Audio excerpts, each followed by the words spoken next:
I'm going to be playing the tug game with Oso. So we've been working on the out command. Out means to drop it and walk away from it. I have a slip lead on him, and so I'm going to be showing you how I'm going to do this when we're playing. He's on a 10 on the mini educator. And so what I'm going to say is O-U-T. No.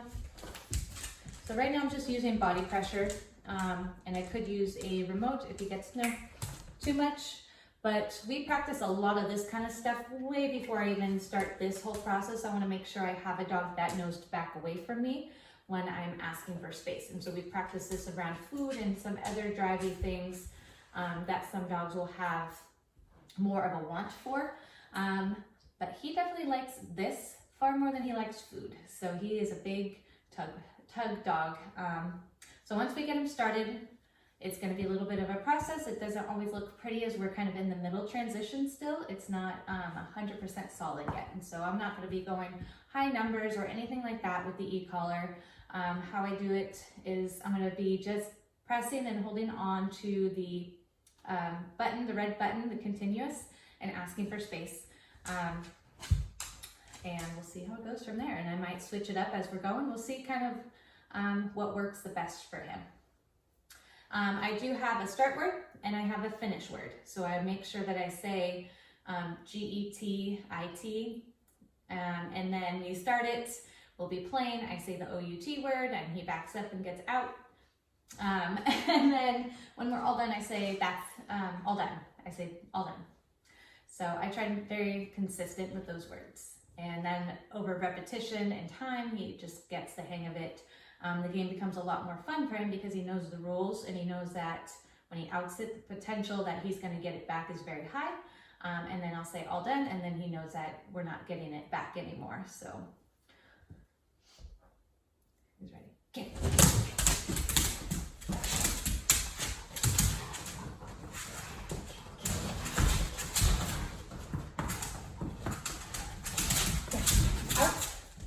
Good. Nope. Out. Good job. So I think I'm going to bring it down. I think 10 is a little high. So good job.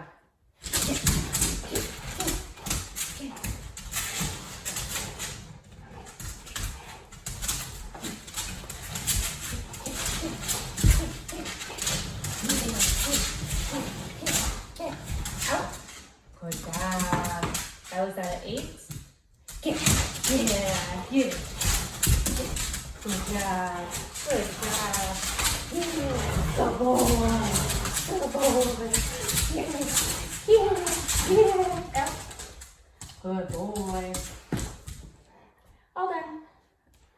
So I'm going to end it and I'm going to give him, good job, some food if we'll take it. Okay. Sometimes his nerves will kind of not allow him to get some food. Okay, so I decided to show this part if he gives it back to me here. But he won the toy. And so what I'm working on is him dropping it and then walking away so I can go pick it up. Out. So he's at a 7. Nope, out. Good. He goes back. Nope, out. I'm going to dial up a little bit. Out. Good. So, nope. Good job. Out. Good.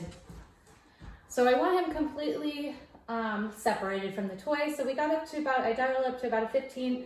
I actually, like, how this works sometimes is it's a muscle stimulator, so it kind of like stopped him. Let's go. Good boy. Nope, out. Good. Oh, I was on a 2. Good job. I had to call him away from my cat. The cat's up there. Nope, out. Good job. So that was a 4. So I pressed and held at a 4, and then he moved. So he's getting it. So his levels are coming down. But what happened was I turned it up to about a 15, and it's a muscle stimulator. So it kind of froze his muscles, and he's like, I don't know what to do with this. And so this thing's really sensitive. So I turned it a little too high, a little too fast. And so I had to help him by moving it out, him out of there. So I shouldn't have dialed it up quite so fast. Sometimes that happens, so just help him get out of it. So either grab the leash or use your body to move him out of the way. And then, so from there I was like, okay, 15 is too much, obviously. So I bring it back down and we were able to work through it again. So he's definitely around like the 10 to 12 range on that. I don't think you're gonna need anything higher than that, but he really was persistent. He didn't want to let it go. So I'm gonna try one more time. I don't want to burn this out too much. I just like to make our sessions really short. Nope, out, out. So I picked it up, I'm at a 6. I want to make sure that I stay consistent with him not getting it from me. Good job. Nope. Good. Good job. Get. Yeah, get. Get. Good job. Good job. Get.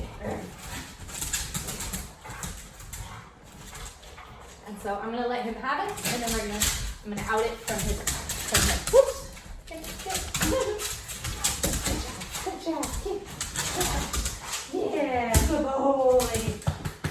Good job. I like to, encourage his win. Good job, buddy. I'm gonna say out. Nope, out.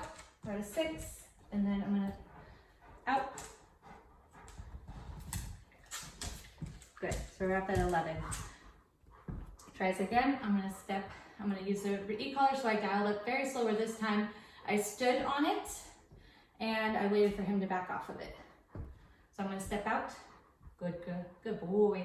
And we're gonna, I'm gonna let him have it again, and then we're gonna end the session. Get. Yeah, get. So I don't wanna be too competitive. Good boy. I don't want him to feel like he can never have it, because that's also gonna kind of mess with his drive, or it's gonna make him go the opposite, where he's really possessive of it. Good boy. When I'm playing, I don't like to do too much over the top of him either. Not a whole lot of like hard stares. Yeah, good boy. Out. Out. Good. So that was at 11. Nope. Out. Good job. Good boy. So this takes a little bit of practice. But once you guys get the feel of the e-collar and how to dial it up, don't go as fast as I did. Sometimes it happens, but you'll kind of learn how to press that red button and dial it up at the same time. And what you can do is just practice it when he's not wearing his collar, and just kind of get the mechanics down with your hand. But this out command, it definitely can help you with so many different things. So like I said, if he gets any toys or at the house, anybody's socks or something like that, you're able to say out. If he doesn't out right away, you can dial up. You can also tap at certain numbers too, so you're gonna go up higher and tap at it. So I'm pressing and holding through this stage because we're still in the intermittent stage. But eventually what you can do is you can maybe start out at a number that you know is gonna be like kind of a correction to get him to out. So probably like that 11. That 11 seemed to be a good one. You can tap at 11. If he doesn't out the first time you say it, tap at 11. If he needs to go up, then you go up a couple more numbers, tap, out, go up again, tap, out. You should find that he's gonna out just fine after 1 to 2. If not, then what you can do is go back down, dial it up. So maybe that constant pressure it'll be enough to get him to release it. But you shouldn't have to practice this too often with the remote. So we've been practicing a couple of times, and every time I take like a day or so break, and then we do it again. But yeah, so that was it. He's definitely pooped. So it'll wear you guys out. It wears him out. Awesome game to play.